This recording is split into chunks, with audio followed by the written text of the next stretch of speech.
अस्सलाम वालेकुम नाज़रीन, वॉइस टीवी उर्दू के स्टूडियो से बराह रास्त 8 बजे का खबरनामा लेकर मैं रिजवान सुल्तान आपकी खिदमत में हाजिर। यह खबरनामा आप तक पहुँचाने में हमारे साथ ताउन कर रहे हैं TCI मैक्स सीमेंट। और अब खबरें तफसील के साथ। पुराने वक्फ कवानीन को तब्दील करने के लिए आज अक़लियती वज़ीर किरण रिजिजू ने पार्लियामेंट में वक्फ बोर्ड तरमीमी बिल 2024 पेश किया। ताहम बिल के पेश होते ही अपोजिशन जमातों ने ऐवान में इस बिल की मुखालफत करते हुए शदीद हंगामा किया और इस बिल को मुस्लिम मुखालिफ करार दिया है।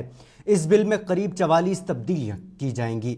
इस बिल में वक्फ एक्ट 1995 का नाम बदलकर अब unified Waqf management empowerment efficiency and development act 1995 रखा गया है। अब इस बिल के मुताबिक वक्फ बोर्ड में गैर मुस्लिम और मुस्लिम ख़वातीन नुमाइंदों को भी शामिल किया जाएगा।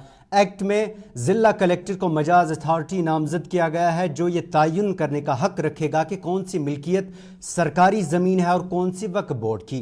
इसके अलावा बिल का मकसद मरकज़ी हुकूमत को यह इख्तियार देना है कि वह कैग के ज़रिए मुकर्रर करदा ऑडिटर से वक्फ मामला का ऑडिट कराए। वहीं इस बिल में मुस्लिम समाज के दीगर तबक़ात शिया, बोहरा, आगा खानी जैसे तबक़ात को नुमाइंदगी देने की बात भी की गई है। इस वक्त पूरे मुल्क में 30 वक्फ बोर्ड के ज़ेर इंतज़ाम 9 लाख एकड़ अराजी है जिसकी कीमत तकरीबन 1 लाख करोड़ से ज़ायद है।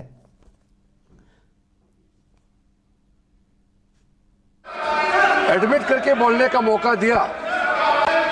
सबसे पहले तो मैं इनका नोटिस क्यों स्टैंड नहीं करते हैं और जो भी पॉइंट्स उन्होंने यहाँ ऑब्जेक्शन के तौर पर रेज किया, यहाँ उसको एडमिट क्यों नहीं करना चाहिए, मैं संक्षेप में बताना चाहता हूँ। उसके बाद जितने भी इश्यूज आज यहाँ उठाए गए हैं उसको मैं आपके अनुमति से विस्तार से एक एक पॉइंट का मैं जवाब देना चाहूँगा। और मैं ये मानता हूँ, विश्वास है कि मेरे बात को ध्यान से सुनने के बाद अंत में इन्होंने जो भी आशंकाएं व्यक्त किए हैं या गलत तरीके से यहाँ बातें बताया गया है।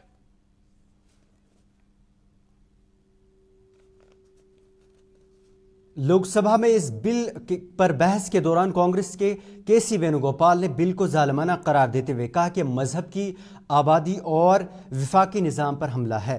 वहीं उन्होंने वक्फ बोर्ड में गैर मुस्लिम अरकान की तकरीर की मुखालफत भी की।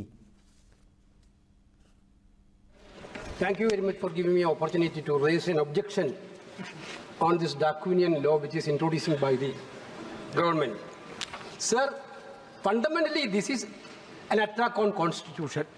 Basically, when we are talking about the constitutions, this bill is a fundamental attack on constitution. Sir, see sir, as per the provision, clearly, composition of the Central Waqf Council, basically, the Central Waqf Council, where the Waqf property is coming, sir, that is coming from the donations of the believers. Those who are believe in the God and those who are be that they are giving the Waqf donations. Now, Article 26 is very clear, sir. Freedom to manage religious affairs, subject to public order, morality and health. Every religious denomination of any section thereof shall have the right to establish and maintain institutions for religious and charitable purposes. To manage this own affairs in matters of religion. To own and acquire movable and immovable property. And to administer such property in accordance with the law. This is Article 26 of the Constitution, sir. Through this bill, they are putting a proviso that non-Muslims also be the member of the governing council. Sir, through you, sir, I would like to ask a question to the government. Whether we think about the Supreme Court constitute the board of Ayodhya, whether anybody can think that a non-Hindu be the part of Ayodhya Mandir board, sir? Sir, we are believing in, sir, I told that.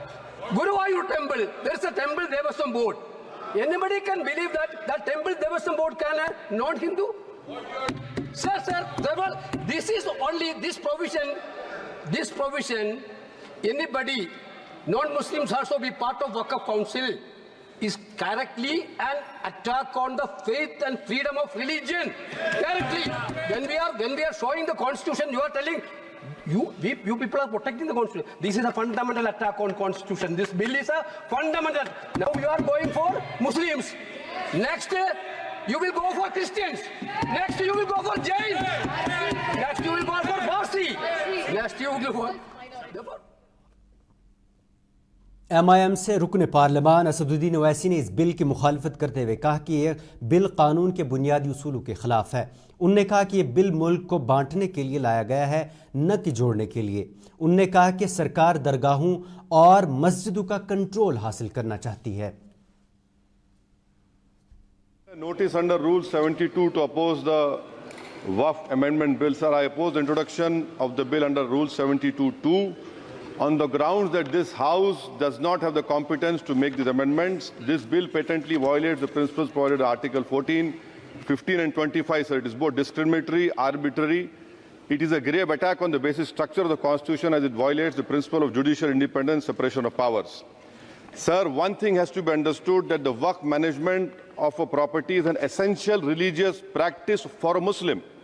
By denying legal recognition to Waqf al-Awlad under Clause 4 and Waqf by user under Section 3(r)(1), government has sought to severely restrict how Muslims can manage their Waqf property.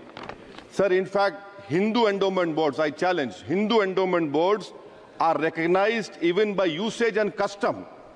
Here you are asking for documentation. No existing law, whether non-religious or personal, limits the right of a person to will their property or dispose it. But what you are doing over here, a Hindu can give through will his complete property to his daughter or son. I as a Muslim cannot do, I can only give 1/3. But what you are doing, I can gift, but I cannot give it in the name of Allah subhanahu wa ta'ala. Now you are stopping me from praying. Now what you are doing, you are restraining Waqf al-Awlad. That is not only discriminatory and violating Article 25, sir.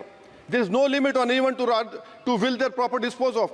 Sir, to insist that a person has practiced Islam for 5 years. Sir, एक 2 minute दिए, सबको दिया आप. अगर कल कोई आके बोलेगा कि नहीं मैं 5 साल से इस्लाम प्रैक्टिस नहीं कर रहा हूं, कौन डिसाइड करेगा सर? और एक न्यू कन्वर्ट है, does he has to wait for 5 years to give his property to Waqf? Isn't that violation of right to freedom of religion? Sir, another point, sir. Now, no such provision exists for Hindu endowment or Sikh Gurdwara Prabandhak Committee. Now, irony of the amendment, sir, is that non-Muslims can become member of CWC SWB, but he cannot dedicate Waqf. Arbitrariness. Why is arbitrariness? Sir, existing law protected the status of registered Waqf properties. You have replaced that by empowering collector to determine title. You are violating principle of rights of justice, that one may not be a judge in their own cause. Section 61. If DOM says to Matawalli, make this masjid as a government property, if does not listen, punishable offence. This is against separation of powers, part of which is basic structure. This bill excludes tribunal decisions from being final. If collector has been replaced by tribunal, and who is going to sit in the tribunal? A retired government judge and a retired government employee. How can the nominee be a part of this composition, sir? In our Okay. आप detail में बोल देना officer. Sir मैं खत्म कर रहा हूं. Secondary level officers can be appointed technical members. 83 states that joint secretary at the tribunal. Waqf properties, sir, are not public properties. By removing Waqf by user, this government wants to take over dargah, masjid and Waqf properties. Sir, take this example of 107. You have made it more difficult to be removed. Encroachment happens. Section 37 removes protection to Waqf properties. Section 40 prejudicial amendments. And the government is, sir, government बोल रही है. Sir मैं खत्म कर रहा हूं sir, आधा minute. वहीं समाजवादी पार्टी लीडर अखिलेश यादव ने बहस के दौरान कहा कि इस बिल को सोची समझी सियासत के तहत पेश की जा रही है। उन्होंने कहा कि जब इंतखाबात के लिए जमहूरी अमल है तो लोगों को नामजद क्यों किया जाए। वहीं अखिलेश ने सवाल पूछते हुए कहा कि अगर दीगर मजहबी इदारों में दूसरी कम्युनिटी का कोई फ़र्द शामिल नहीं हो सकता तो वक्फ बोर्ड में कैसे हो सकता है। बिल जो इंट्रोड्यूस हो रहा है ये अध्यक्ष महोदय बहुत सोची समझी राजनीति के तहत हो रहा है। अध्यक्ष महोदय, जब लोकतांत्रिक तरीके से चुने जाने की पहले से प्रक्रिया है तो उसको नॉमिनेट क्यों किया जा रहा है? वहीं जहां अन्य धार्मिक जो मसले हैं, बॉडीज हैं, उनमें कोई गैर बरादरी का नहीं आता है। मान लीजिए वक्फ बोर्ड में गैर मुस्लिम को शामिल करने का औचित्य क्या बनता है? और अध्यक्ष महोदय, इतिहास के पन्नों को अगर हम पलटें, अगर आप जिला अधिकारी को सब ताकत दे देंगे, उन इतिहास के पन्नों को मैं नहीं पलटना चाहता हूं कि एक जगह पर एक जिलाधिकारी महोदय ने क्या किया था, उसकी वजह से आज और आने वाली पीढ़ी तक को भी सामना करना पड़ा। अध्यक्ष महोदय, मैं नाम नहीं लेना चाहता हूं। और अध्यक्ष महोदय, सच्चाई ये है कि भाजपा अपने हताश, निराश, आप तो इस कानून चंद कट्टर समर्थकों के तुष्टीकरण के लिए ये बिल लाने का काम कर रही है। अखिलेश जी, अध्यक्ष महोदय, आज तो हमारे आपके अधिकार कट रहे हैं। मैं याद कीजिए अध्यक्ष महोदय, मैंने आपसे कहा था कि आप लोकतंत्र के न्यायाधीश हैं, और मैंने अध्यक्ष महोदय सुना है इस लॉबी में कि कुछ अधिकार आपके भी छीने जा रहे हैं। उसके लिए हम लोगों को लड़ना पड़ेगा आपके लिए। अध्यक्ष महोदय, एनसी मेंबर पार्लियामेंट मियां अल्ताफ ने कहा कि इस बिल के लाने से मुसलमानों में खदशात बढ़ रहे हैं। उन्होंने कहा कि भारत पूरी दुनिया में सेक्युलरिज्म के जाना जाता है, लेकिन इस बिल से मुल्क की इमेज खराब होगी। इमेज खराब कर रहे हैं, मेहरबानी करके इससे मुसलमानों के खदशात बढ़ रहे हैं। ऐसी चीजें मत कीजिए। बहुत मशकूर हूँ। ये बिल जो यहाँ पे लाई जा रही है और जिसको पास करने की कोशिश की जा रही है, इसके बारे में पूरे मुल्क में जो भी सेकुलर लोग हैं उनको खदशात हैं। ख़ास तौर पे जो मुस्लिम कम्युनिटी है उसको खदशात हैं। ये बात इस हाउस को सबसे, कोई भी किसी भी पार्टी का हो, उसको ये बात याद रखनी चाहिए कि हिंदुस्तान को अगर पूरी दुनिया में जाना जाता है, वो अपने सेकुलरिज्म के लिए जाना जाता है, वो अपनी जमहूरियत के लिए जाना जाता है, वो आज़ाद अदलिया के लिए जाना जाता है। नाज़रीन, खबरनामा जारी है, लेकिन उससे पहले ही तिजारती वक्फा।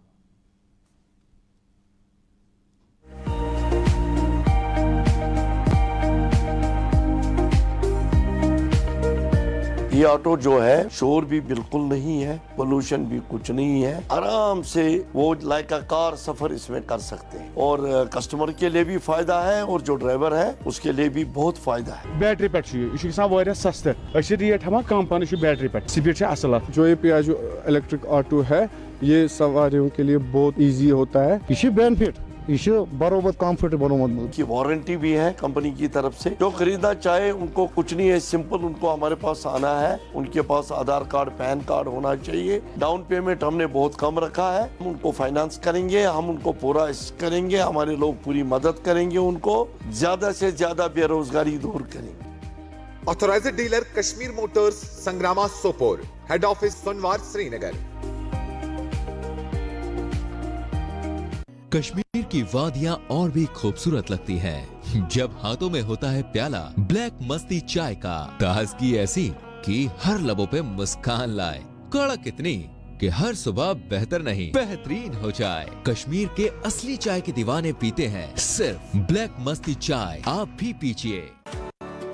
बाथरूम की पाइप हो तो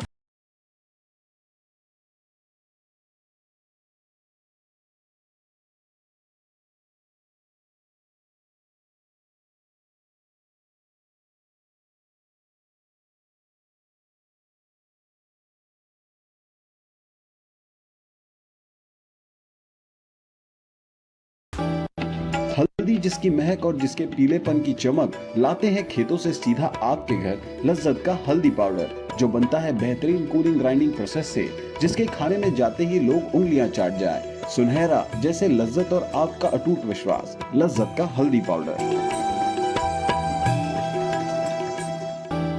हल्दी जिसकी महक और जिसके पीलेपन की चमक लाते हैं खेतों से सीधा आपके घर, लज्जत का हल्दी पाउडर जो बनता है बेहतरीन कूलिंग ग्राइंडिंग प्रोसेस से।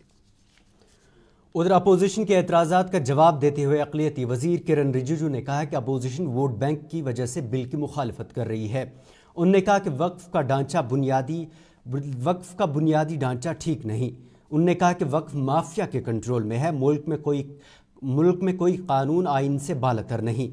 वहीं वजीर ने दावा किया कि कई अपोजिशन लीडरान ने उनसे कहा कि वो इस तरमीम की हिमायत कर रहे हैं, लेकिन पार्टी मुखालफत कर रही है। वजीर ने मुश्तरका पार्लिमानी कमेटी के जरिए इस बिल की मजीद जांच पड़ताल कराने पर की तजवीज़ पर इत्तफाक किया। आप लोगों ने इतना आपत्ति आप लोगों ने दर्ज किया, लेकिन मैंने उसका सिर्फ 50% ही रिप्लाई किया है। अभी 50% और भी जवाब देना बाकी है, लेकिन आदरणीय अध्यक्ष महोदय जी का परमिशन से आज आप लोगों को भी इतना सवाल उठाने का मौका दिया, और मुझे भी आपके जितना भी आशंकाएं हैं दूर करने का मौका दिया। अध्यक्ष महोदय जी, इसी शब्दों के साथ मैं आपसे अनुमति चाहता हूं कि इस बिल को मैं इस सदन में इंट्रोडक्शन के रूप में पेश करूं। चर्चा करना चाहते हैं इस विषय, कुछ बोलना चाहते हैं आप? सर, बहुत ही डेमोक्रेटिक तरीके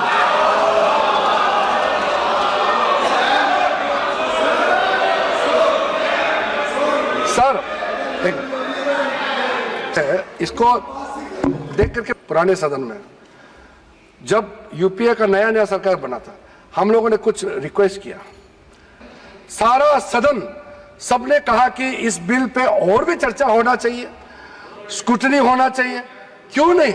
हम इसके लिए भागने वाला नहीं है, क्योंकि इसमें हमारा मनसा साफ है, हमारा कदम साफ है। किस चीज से डरना है? कि छुप के कोई गलत काम करता है तब भागते हैं। हम गठन करके इस बिल को रेफर किया जाए और फिर ऑल पार्टी अपने संख्या के हिसाब से वहां पे विस्तार से चर्चा करें और स्टेक होल्डर से बुला करके जो भी सुनना है आप इस कमेटी को अधिकृत रूप से यहां से आप पास कर दीजिए, और भविष्य में हम खुले मन से इस तरह का आपका सजेशन हम जरूर सुनेंगे, लेकिन देश के लिए जो सही है हम जरूर करेंगे। इसी बातों के साथ आपको बहुत बहुत धन्यवाद देना चाहता हूं। प्रश्न ये कि विधेयक को पुनर्स्थापित करने की अनुमति प्रदान की जाए। जो सदस्य इसके पक्ष में आ गए, जो सदस्य विरोध में ना गए, मेरे विचार में निर्णय हाँ वालों के पक्ष में, हाँ वालों के अनुमति प्रदान किया दे। अब माननीय मंत्री जी विधेयक पुनर्स्थापित करें। सर, आई इंट्रोड्यूस द उधर कुल हिंद इमाम एसोसिएशन के सदर मौलाना साजिद रशीदी ने इस बिल की मुखालफत करते हुए कहा कि दरअसल मोदी इस बिल के जरिए अपने दोस्त मुकेश अंबानी को बचाना चाहते हैं।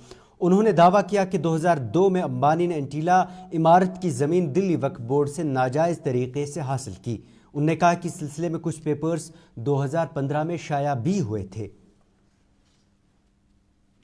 आज पार्लियामेंट में बीजेपी ने वक्फ एक्ट संशोधन बिल पेश किया है। इस बिल के पीछे की मंशा क्या है वो मैं आपको आज बताने वाला हूँ। दरअसल नरेंद्र मोदी जी अपने दोस्त अंबानी को बचाने के लिए ये बिल लाना चाहते हैं और ये बिल लाए हैं। मसला क्या है? 2002 में अंबानी ने इंटीलिया जो उसका बिल्डिंग है वो जगह 4532 square feet Delhi Waqf board से नाजायज़ तरीके से ले ली, जिसके सारे सबूत ये पेपर्स की कटिंग जो 2015 में पब्लिश हुए। मुंबई हाई कोर्ट में इस पर केस हुआ, सुनवाई चल रही है और नज़दीक है कि उसके खिलाफ, अंबानी के खिलाफ, ये बिल अंबानी के खिलाफ हाई कोर्ट की तरफ से कोई फैसला आ जाए। इसलिए हड़बड़ी में ये बिल लेकर आए ताकि अंबानी को रिलीफ मिल जाए। उसकी वजह क्या है, इनकी नीयत पर सवाल क्यों है, इनकी नीयत पर सवाल इसलिए भी है कि देखिए ये दिल्ली केंद्र सरकार का गजट है। ऊपर लिखा है भारत सरकार, नीचे लिखा है दिल्ली। 1956 में वक्फ एक्ट आया, सरकार ने सर्वे कराया, 1970 में गजट पास किया। नाज़रीन, वॉइस टीवी पर खबरों का सिलसिला जारी है, लेकिन उससे पहले ये एक और तिजारती वक्फा। of chili one by one by hand makes Atfar chili most refined. Turmeric is hand-picked. Every aroma of fennel is preserved. The intense sorting and cleaning makes the Atfar spices the best. Atfar spices keep your family away from any kind of adulteration. And we make sure your health is important for us. Fill your kitchen with Atfar spices and keep your family in best health and taste.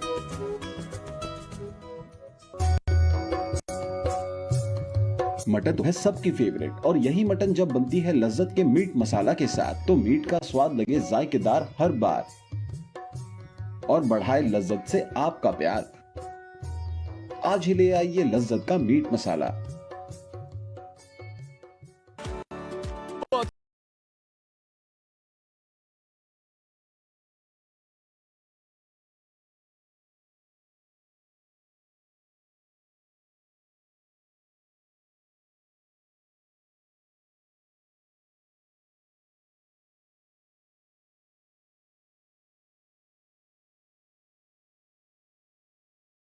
हल्दी जिसकी महक और जिसके पीलेपन की चमक लाते हैं खेतों से सीधा आपके घर लज्जत का हल्दी पाउडर, जो बनता है बेहतरीन कूलिंग ग्राइंडिंग प्रोसेस से, जिसके खाने में जाते ही लोग उंगलियां चाट जाए। सुनहरा जैसे लज्जत और आपका अटूट विश्वास, लज्जत का हल्दी पाउडर। पहलगाम में गुज़श्ता रोज़ पीडीए की तरफ से चलाई गई इन्हदामी कार्रवाई की मजम्मत करते हुए साबिक एमएलए और एनसी लीडर अल्ताफ वानी ने इन्हदामी कार्रवाई को सिलेक्टिव करार दिया। मीडिया से बात करते हुए वानी ने कहा कि इन्हदामी कार्रवाई गैरकानूनी है, क्योंकि इस कार्रवाई के दौरान सिर्फ गरीबों को ही निशाना बनाया गया। देखा कि परमिशन होने के बावजूद भी गरीब लोगों की डिमोलिशन की गई। मकान जिन्होंने बनाए थे उनके घर पिक एंड चूज करके उनके घरों में घुसे, और अनफॉर्चुनेटली पीडीए से मैं गवर्नर इंतजामिया से मोहतबाना गुजारिश कर रहा हूं कि अगर पीडीए पहलगाम डेवलपमेंट अथॉरिटी है, उनको चारीगाम में क्या काम है, उनको यूनिट में क्या काम है, उनको वेहरान में क्या काम, उनको डलसीर में क्या काम है, जबकि वो पहलगाम डेवलपमेंट अथॉरिटी का कोई हिस्सा है ही नहीं। तो ये तो बिल्कुल अनफॉर्चुनेट है। मैं मोतबाना गुजारिश करता हूँ एलजी एडमिनिस्ट्रेशन से और